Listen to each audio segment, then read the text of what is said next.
So, Daithí, it is so lovely to see you again. I really enjoyed our last chat, and I'm thrilled that you actually agreed to come back. Brave of you. Anyway, Daithí, folks, Daithí is Honorary Consul for the Republic of the Ivory Coast to Ireland. I move in high places, don't I? Having spent almost 50 years engaging with players globally in several fields of expertise in transformative education, e-government, digitization, cloud and emerging technologies, and e-business consultation, he says he looks forward to connecting, collaborating, and synergizing with those who wish to change the world and their own world on so many levels. And I argue you must change your own world before you even dare to start going out to change the world. So, Daithí, would you like to introduce yourself? Because I fear I may not do you justice. First of all, TMHC to the THC to the ABC of the LMNOP. Thank you so much for being so brave and open to speak with me again. It was a privilege the first time. I have nothing to add except to say that the honor and privilege of being in service all of my life is something that I think is something that I wish to recognize and acknowledge. Remember, Daithí, that thou art dust, and into dust thou shalt return. You have said more than enough at this moment in time, but one thing you did say is important for me, Teresa, which is this. Pour changer la vie d'un seul enfant, if you can change the life of one child, then wow, what an honor and a privilege that is. But that one child is looking at you right now on this camera, and you're looking at me, and it's like that film, which is, who are you looking at? You're looking at me. You're looking at me. Every person out there is that child, and we're going to be talking today about, my God, is that child's singularity and artificial intelligence. So I trust you to ask the hard questions, and anyone who wants to know about the person, the human being, the disruptor who is Daithí, I'm sure that they're able to Google, because Mr. Google and Mrs. Google and Madam Google, or whatever you want to call it, widget up all the rubbish and all the fake news and the real news. So leave them at it. So this podcast is the Handshake, and I think it's aptly named at this time. And I am a strong advocate for holding on to that handshake, that real handshake, as opposed to the virtual handshake. So you've put up one blog, the first of 10. AI, Singularity, in the Future of Education, Navigating the New Frontier. Now, I am suggesting to you that we'll approach this from two perspectives. Part one, before we delve into the educational sector, let's look at AI and tech singularity more broadly, purely because it is the broader perspective that will impact AI in education ultimately. So, in doing my little bit of research, technological singularity, I believe, in AI, the singularity is a hypothetical future point when technological growth, particularly in AI, becomes uncontrollable and irreversible, leading to profound changes in society. What a statement. Now, the concept is often associated with the idea of superintelligent AI, machines surpassing human intelligence and being able to improve themselves at an exponential rate. Now, some futurists, like Ray Kurzweil, predict this moment could lead to dramatic advancements in areas like medicine, economics, and technology. But it also raises concerns about how humanity would control or coexist with such intelligence. Now, I'm a big into cost-benefit analysis, so let's delve into the questions. What are the risks of technological singularity to human learning and evolution of the brain, in your opinion? Well, thank you for that massive Darth Vader perspective of AI and singularity. But I would like to start by saying that Luke Skywalker and Darth Vader had the same DNA. The only difference between them was choice and options. Luke chose, with the options given, to go with the Force. Darth Vader chose with the options given and the choices to go with the dark side. Werner Vang in the 1993 came out with this idea of we'll call it dun, dun, dun, dun, dun, dun, dun, dun, space, the final frontier. That's why I have this behind me. Yes. Then to boldly go where no one has gone before. The whole idea is that when you're talking about the human mind, you're talking about the negatives. What I would like to say is, Mary Poppins put it simply, just a spoonful of sugar helps the medicine go down. But what she didn't say was, if you take 10 spoons of sugar, you probably get diabetes and die. So when we're getting into this, I would like to say, and it's something that I've always put out there, hashtag the AI debate must be continuous. Singularity has the capacity in its potential in the science fiction and in what we're seeing today, because it is the elephant in the room.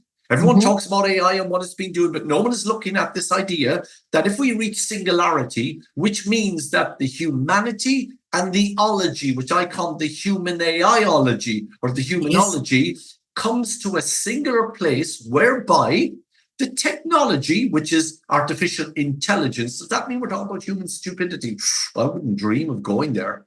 But the fact is, we have the capacity right now where technology, and certain people have been sacked from their jobs in big global companies for even talking about the capacity of singularity and cognizance and consciousness, etc. It is, I think, a general opinion out there that singularity is the oncoming light at the end of the tunnel. It is a train, but no one knows what that train is. But we as human beings, remember this. We as human beings at the moment are responsible for the code, for the algorithms that are there in AI. We cannot blame the AI. AI cannot be blamed for what it's doing. The human being, the person, the meaningful soul you've referred to, is the person that is the artificial stupidity or the human intelligence or human stupidity and artificial intelligence that are working together to create what we now call AI and what it is doing. Therefore, don't shoot the messenger. We need to look at ourselves. So I'd start with this, Teresa. What is a human being? At the bottom line, the human being in its essence is a meaningful, mindful, soulful creation.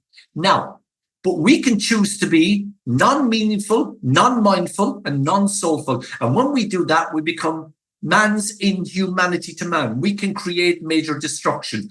Do not shoot the messenger. AI is the medium, but singularity is different. If we keep programming, then AI has the capacity to reach a stage where it rewrites itself and indeed can surpass humanity in the decisions it may or may not be able to take in the world of algorithmic, shall we say, binary 0 and 1. And of course, all the fear factors are there. But at the same time, if it reaches that stage, Teresa, then the human has to acknowledge that it was me, moi, I, who wrote that original program, that coding that brought to that stage. Do not shoot the messenger. But if you think of dependence on AI for learning and decision-making, cognitive atrophy, loss of deep learning, think of devaluation of the human intelligence and creativity. I'm big into organic creativity. You know, AI dominance in creative fields and reduced intellectual growth. Think of the effect this screen has had on our youngsters of today. Just hold that thought for a minute. Think of ethical and psychological impacts on learning.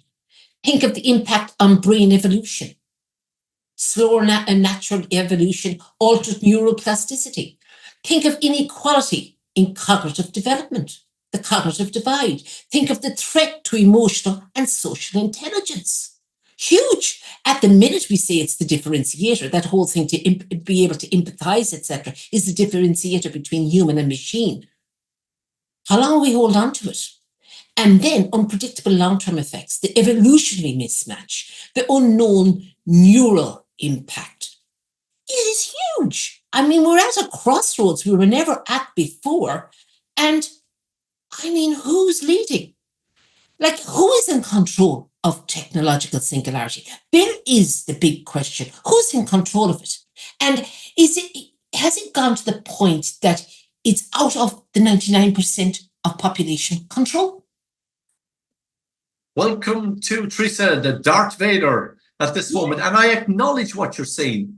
You can have a car of any color as long as it's black. When every horse was out there, it's amazing. Our engines are put in horsepower. When the first automobile came on, everyone thought it was the end of the world. By the way, if Henry Ford realized that cars could cause decimation, the destruction of so many lives every day, would he have put together the first car? It's a hard thing to answer. So I'm going to acknowledge that everything you have said is the choice and option of possibility. But again, the messenger, the human, the 99%, there are always going to be people who will follow. The reality is that the human capacity for creativity, for connectivity, for meaningfulness is always there. But if we disempower ourselves, if we disengage, if we do this, then we're automatically handing ourselves over to an algorithm, which, by the way, we design. In education, AI is just a set of applications and tools. If we give away, put it simply, if I was a hammer, everything is a nail. A nail. And therefore, if I'm a teacher who says AI is going to do all my lesson plans, it's going to create my creativity, it's going to do all of this, then the bottom line is I'm a hammer and everything is a nail. I don't have to be a hammer. I can be a chisel. I can be a feather. I can be a breath of fresh air. Creativity is something. There are 10 reasons, and we delve into these in all 10 blogs, that I can say that AI can never replace a human being. The human being who knows how to creatively, meaningfully, mindfully, soulfully engage with AI is the human being that can have that choice and options. Darth Vader, Luke Skywalker, but it is up to us. You're blaming the AI. The AI is the messenger. It's the human being we should be looking at. But who is in control of it? This is the problem. The human. We are in control. No, but you look at the stratification of humanity, and you look at the haves and have-nots, and you look at the 1% who try to convince us that they're trying to mind us. But that 1% convinced us that it was necessary to have the First World War and the Second World War. It's the same 1%. But never before in the history of man were there so many billionaires,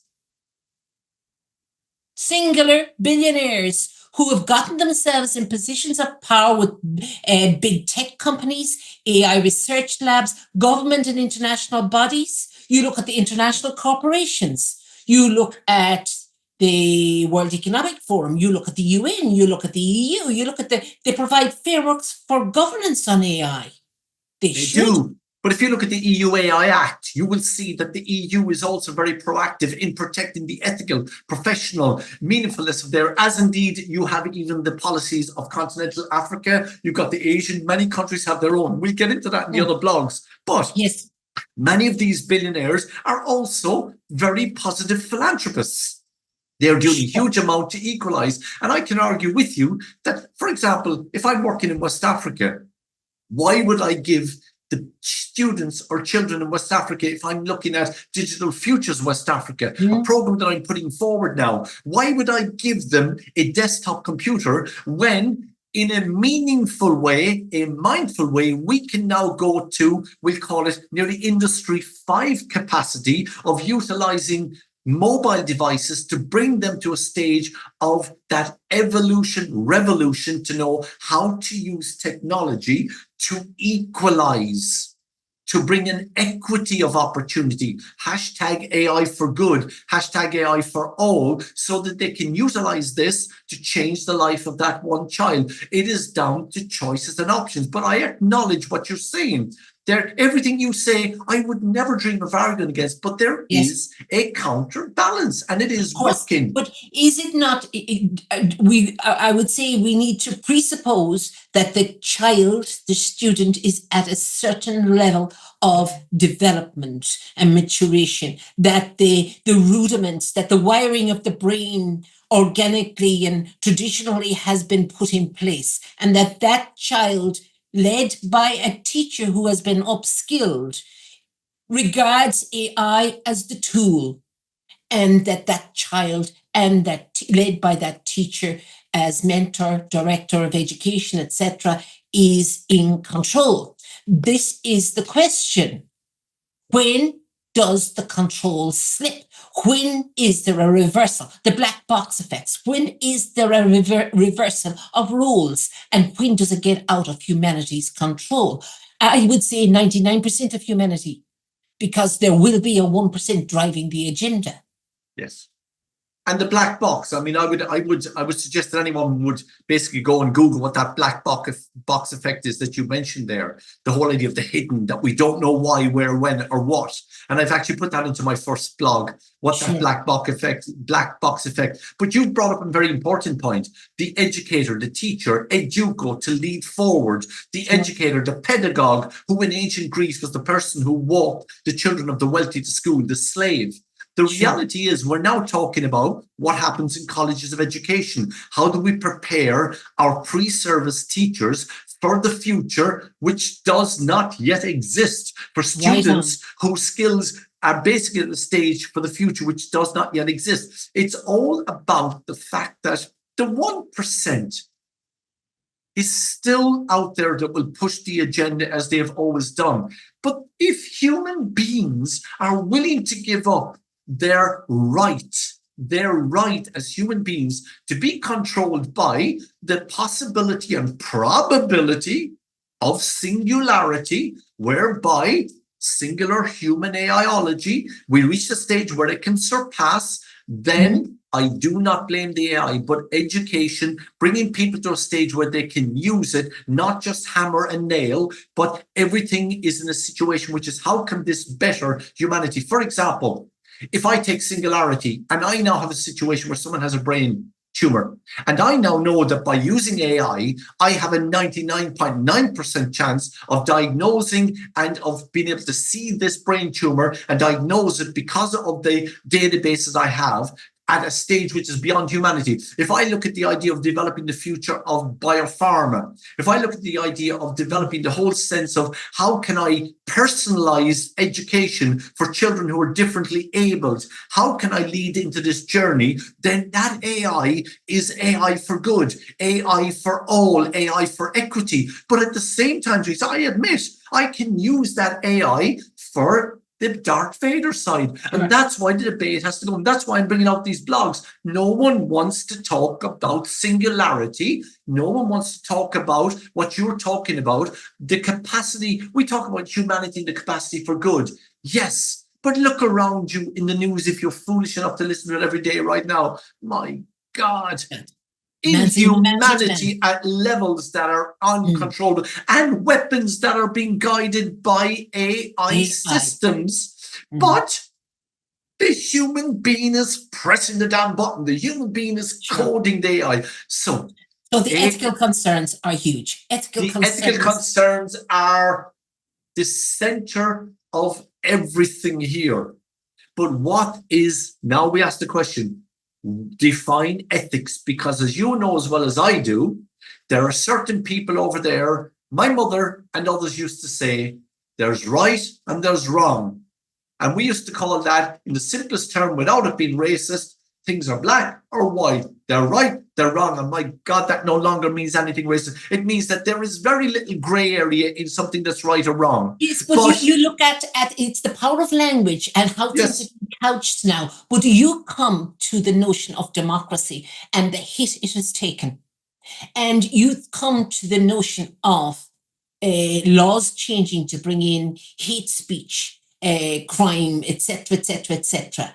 How is it strangulating the voice of the human that for many nations was hard fought for? So what is behind it? You put that together with this whole concoction, we're stirring up a massive, massive diminution of the human. So look, what are the challenges that will arise in the context of big corporations versus AI superintelligence? Where does it leave the ordinary man and the preservation of his rights and democracy itself? Democracy, or humanocracy, as I call it. I think there's no doubt in my mind that if you were to look at the most stringent and yet ethically powerful protector that's out there right now, it would be the EU AI Act. Because the 5 levels that are there, a lot of other continents don't have these. The 5 levels in Europe people are giving out about. But these 5 levels that people look up, they are trying to ensure and are ensuring that anyone out there working in any form of AI, Singularity or otherwise, must ensure at all times that they're checking and ticking the box, because the big corporations out there, no matter how much they do, there's someone trying to hack in, but they have a massive responsibility to humanity to ensure that the hate speeches, that the fake news that we know so much about in the last elections and elections all over, that this is stopped, that this is filtered out, because there was hate speeches in the First World War, in every war we've had, because people will use it. But right now, there is a vibrant media out there that are accessible, data that are accessible, that can be manipulated to create a sense of fear in a million things. But by ensuring that there is regulation there, by ensuring from the powers that be that this regulation is enforced, and anyone that breaks that regulation needs to be, I would put it simply using the strongest term, punished, that this is the only way you can ensure. Surely that should become the template. But of course, I think the notion of punishment and consequences taken an awful hit in the last number of years. We see what's happening in the world at the moment, and people seem to be powerless to do anything about it. That whole traditional notion of consequence for our actions seems to have changed. Now, if you take it, the challenges revolve around really power dynamics, control of information. That's huge. Is social inequality, the preservation of human rights. All of these are so poignant in today's world. When we see what's happening in the world, we see this shift, the enforced movement of people across the world, the disempowerment of people. Where is it going to end? Will it end? Moses had to go across the Red Sea way back. And I tell you, Moses wasn't the only one. Even if you believe in the old Catholicism, poor old Adam and Eve got kicked out of the Garden of Eden. And the reality is that even if you believe about it, even the devil was kicked out of heaven with Michael the Archangel and Gabriel. Chris, you're drawing me into a political thing because, and I get it.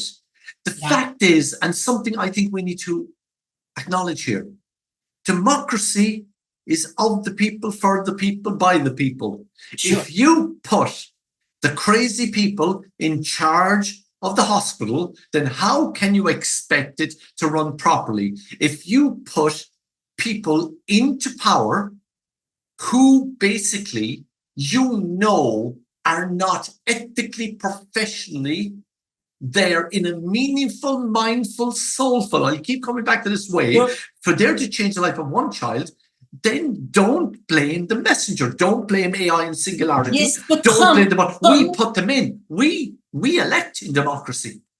Yeah, but come to the power of big corporations and their obvious infiltration of governments and their absolute power. We lived through it for 3-4 years from 2020 on. That power, and I would put it to you, not alone society, but governments at large are ruled by fear. Wow. There are many conspiracy theories out there that would agree with you, and there are many theories that would agree with you. I believe that there are many, many governments out there who are not ruled by fear, but they're cognizant of what's happening around the world, and decisions are made, but some would make out of fear. But I also believe that there's a humanity out there where governments are. I know, for example, in the case of our own situation in the Ivory Coast, that the governments that are there are cognizant of anything that's happening around the world, but the National Development Plan is there for the people to try and change the life of those children. That's the case around the world. Of course, big corporations, ultimate power will basically, anyone who gets ultimate power in the history of mankind has abused it. The thing again is, money talks, and we know what the rest of that sentence is. But the fact fact is that I actually do believe, maybe I'm innocent here, I actually do believe that the human capacity for kindness, unconditional love, meaningfulness and soulfulness is something that exists in every single person. But it the needs world to get today, voice. It yes, needs to get voice. come back to education and educo need forward. Go back to your teacher training colleges. Go back to how we educate our parents. Go back to make them feel that they are safe in an environment where it is okay to speak out, in a democracy, which is the best of a bad lot, whereby they can actually do it. And then we go back to singularity. The AI is not a hammer for a nail. Stop right there now. The courage to speak out. You saw and I saw what happened to those who spoke out from 2020 to 2023. Those who spoke out from year dot to 2024. It's we're supposed to be enlightened in this 21st century. But you look at the erosion of human rights and privacy, for instance, the possibilities with AI singularity, mass surveillance, algorithmic biases and discrimination, loss of autonomy. This is big for me. I need to be able to work for my own agency. I would say my greatest superpower is my self-reliance, my agency. I know that no matter what happens to me in life, no matter how I'm knocked down, I may take a while to get back up, but I'm going to get back up. I will not give in. Now, if I have AI besting me and directing my life, I don't know how I will react, but I certainly may number among those who choose to be outside the tent as opposed to inside the tent. To my own detriment, maybe. So let's say, look at the threat to democracy and democratic institutions, the weakening of democratic processes, the control of information. The control of information is huge. I mean, if you think back to Ireland, you think back to the Ireland of the mass rocks, Ireland of the hedge schools, and how we saw education as a tool for liberation, and how we proved ourselves, and how the Irish have proven themselves right across the world. What of the Irish of the future at the hands of AI? I love the way that you're bringing me back to, you see, again, if I may say, Teresa, without a problem, everything you're saying right now is reinforcing the fear factor of the Darth Vader possibility and probability of what AI and singularity can do. The Ireland of the mass rocks, to many people who might listen to this, was the Ireland that suppressed democracy, that led them down a pathway of absolute unconditional obedience to the state whereby many were abused and many other things happened. There are many who would feel that way. Others would feel that it was a pathway towards enlightenment. AI is again the Darth Vader, Luke Skywalker. It's as if we're looking at, from what you're saying, AI as something that's out there, and I keep bringing it back. We are the ones who are deciding. You see, we have to understand. I loved what you said there, by the way. Your superpower. It reminds me of what they're saying in the creative clusters. Dr. Katie, if you look at the idea of Sweeney, who's out there, and if you look at the likes of Catherine Sheridan, you look at the likes of Jenny Bungie, and what they say in creative clusters, we have agency, we have superpowers, we have ownership, the children's voice, the Lundy model. We have all of these in the creativity of critical thinking, of the humanity, of the meaningful, mindful, soulful human. And yet, we're afraid that a darned algorithm can destroy this. And by the way, it can if we allow it. If we allow it. And the bottom line is, I'm going to keep bringing this back. And the 10 blogs are going to deal, by the way, with all of these that you've talked about, everything you've spoken about. I'm looking forward to it. But again, I know we can go on in this. No matter what you say, and you are right. I know. This podcast is about Hashtag AI debate continue. And the elephant in the room, in my humble opinion, and I mean that because I know nothing. In the Gaelic language, wisdom is called Kiel Canaha, something that you buy. And all we're buying right now is in an age of tsunamic volcanic eruption. Tsunamic volcanic eruption with earthquakes, which is AI, which has been around for 50 years. Come on. We're now at a stage where it has been evolving, revolutionarily revolving in the last 18 to 24 months, whereby now all of a sudden every human being has the capacity to now take this tool and go Darth Vader, Luke Skywalker, and now all of a sudden we're standing up and going, the spoonful of sugar is now giving me diabetes, and it's the problem of the sugar. Instead of saying, well, actually, I chose to take 10 spoons of bloody sugar in my coffee. Oh, I'm going to blame the sugar. Don't blame the sugar. Don't shoot the messenger. The fact is, Mary Poppins was right. But again, so Darth Vader is the person who says, hold on a minute, Luke Skywalker, maybe everything you're doing there on the side of the Force, I am your father, Luke. Maybe that's not all so good, because in some of the Star Wars, the good people ain't so good. Behind that goody-goody thing, you're talking about massive big corporation powers that are out there, always lies the capacity of humanity and inhumanity to want supreme power to rule, instead of saying, wouldn't it be wonderful if we all went back to the Garden of Eden and said, AI has the capacity to change humanity for everything that's good in everything in an equitable way? Takes me back to the question, technological singularity is soulless, while a human has a soul which delineates it from the animal and the machine. What will singularity do to the status of the soulful human unless they take responsibility? Touché.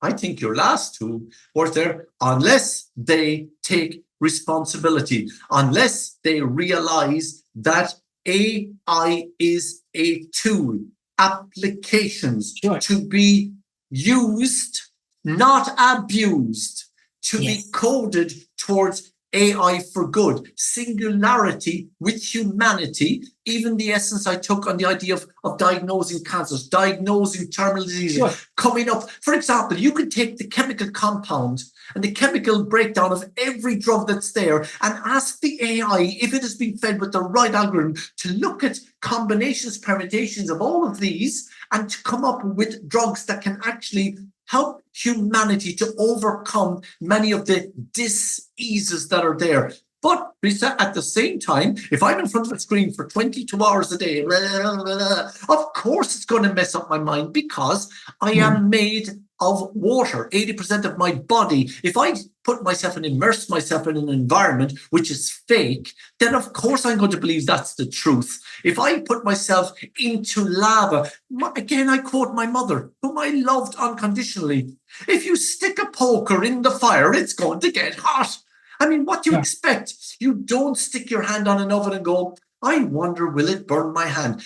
Or you can put a pot in the oven and you can actually fry. It's, again, choice and options. My fear is it's going to be an all-in or all-out scenario. I can't have 1 foot in and 1 foot out. I can't have 1 foot in to avail of the heart surgery and the diagnostics and all that will save my life.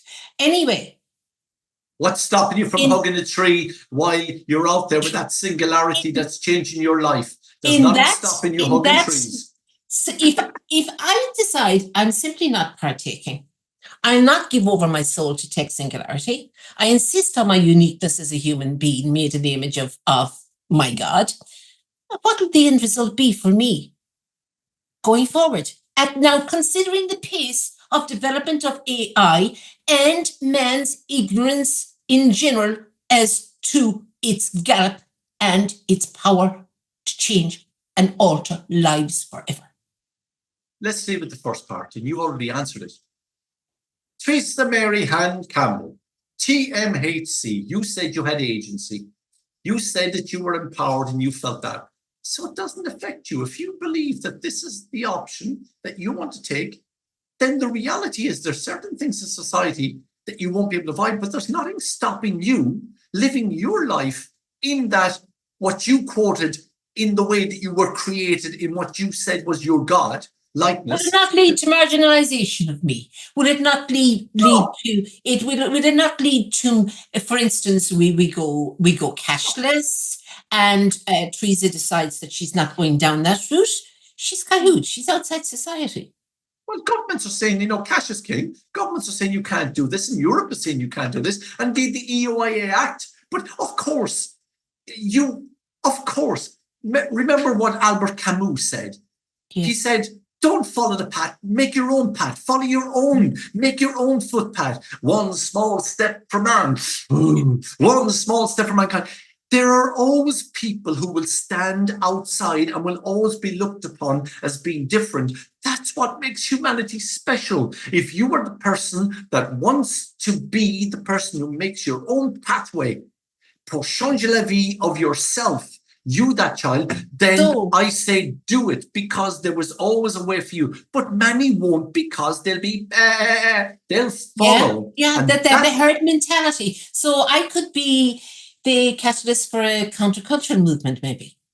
Why would you call yourself that? Why wouldn't you just be a catalyst for your own agency and be the person that you are, and not to worry about it? You lead by example, and we don't have to stand up and go, hey, look at me, I'm different, follow me. Just it's the sense that if you've ever taught 4-year-olds and have had the privilege of doing that, and you're in a classroom with them, and you start singing songs and playing music, after 3 minutes, they're over looking down at you, and they're all going, because the fact is, they realize, hey, this is happy time within me, hugging a tree, happy time, singing a song, happy time. And they're not over there going, excuse me, you shouldn't be playing the guitar, you're not in a 12-bar blues, hold on a second now, did you learn that? They basically are enjoying the moment of agency, of voice, of ownership, of engage, enable, empower, enable, empower, being present right now.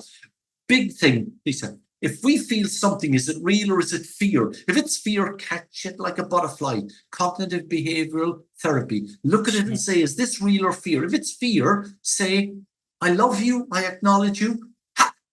Let it go, because fear is paralyzing. And people, certain entities in power would like us to be ruled by fear. Humanity has the power to stand up and to be who we are. And Singularity does not compromise that, as long as we realize we are human ideology. There's a real need for education of the individual and lifelong education around the whole thing. Who's going to grasp the nettle? Let's say, take technological singularity, twin it with our natural propensity towards greed. It's a dangerous concoction. What are the likely outcomes? Generally now, I know all the positives, and I know the excitement for what we could do, but what are the likely outcomes for the human race if we go down the route of letting human greed run away with it? Just a spoonful of sugar helps. I'm back to that again, Teresa, because it makes sense to everyone who knows it. If I take the 10 spoons of sugar 4 times a day, then the bottom line is, if you allow singularity to go wild, then you might as well let the elephant in the room or the bull in the china shop loose, because the result will be absolute chaos. And chaos is something of the Darth Vader capacity, because the hammer will hit everything as a nail, and then what you have is and everything goes. That is a reality possibility. I would rephrase it, even more chaos than we're actually experiencing in the world of today. We'll have exasperation of inequality, we'll have loss of jobs and human purpose, concentration of power and erosion of democracy. We could have environmental exploitation, ethical and moral decay. It hits society, it hits the human on every level. The potential for AI exploitation and manipulation is huge. And that is, I believe, it's way out there. A lot of people don't want to think about it. And that's why it has become the elephant in the room. People are afraid to think of its potential. And that's why we're talking AI singularity. Now I'm going to say this to you as someone whom I have major respect. Everything you have said has the yang. There's a yang for every yin you brought up there. AI and singularity has the capacity to put a yang on every yin to be meaningful, collaborative, creative, mindful, soulful, assistive, equity of opportunity, equality of opportunity, creating an eco environment where singularity and AI looks at what we are doing to the world and allows us, empowers us. It shows us ways to recalibrate that sense of there is no planet B. Everything you have said has the Luke Skywalker. And again, it is the sense that I believe that no one is really talking about what we are talking about now, because AI to me is just the sense of automobile. Singularity is the bloody engine that's going into every one of those automobiles, and we have to, and have the power to, design these engines, tools, applications, so that it is the yang to your yings, which, by the way, hashtag AI debate continue, I fully acknowledge. And that fear is why people are now becoming encamped. Instead of very often saying, okay, don't shoot the messenger, look at who's coding, how can we bring this, because singularity is going to happen. I don't care. People can say that I'm stupid, I'm crazy saying this, but singularity is that light coming at us. And whether we like it or not, we need to educate. We need to now open humanity to the stage. But will there be jobs lost? Of course there will. But the human being who knows how to use AI in that meaningful way will be able to readapt. Sure, not adapt, change, and overcome, but readapt. We as human beings are made to change. The only two things that are constant in this whole thing we call Earth are change, and by any other name, soul. Sure. By any other name. But change it's not about taxes, debt, because live in certain parts of the world with no taxes. And if you were Lazarus, you'd say, hey man, that didn't happen. But the reality is, and people are brought back, but change is the serious reality of everything. And many people don't want to change because out of fear. Well, singularity, and I know we can go on this because there's a lot to talk about, but singularity and AI, that stage where we reach with the human AIology, and has AI the capacity to go beyond us? Absolutely, if it starts to learn from itself, but we are the ones that are coding. Don't forget this. Now is the time for courage. Now is the time for people to educate themselves. And now is the time for people to find their tongues. I mean, you could go down the dark side even of the extreme of running the risk of identity theft as a human down the line if singularity takes hold.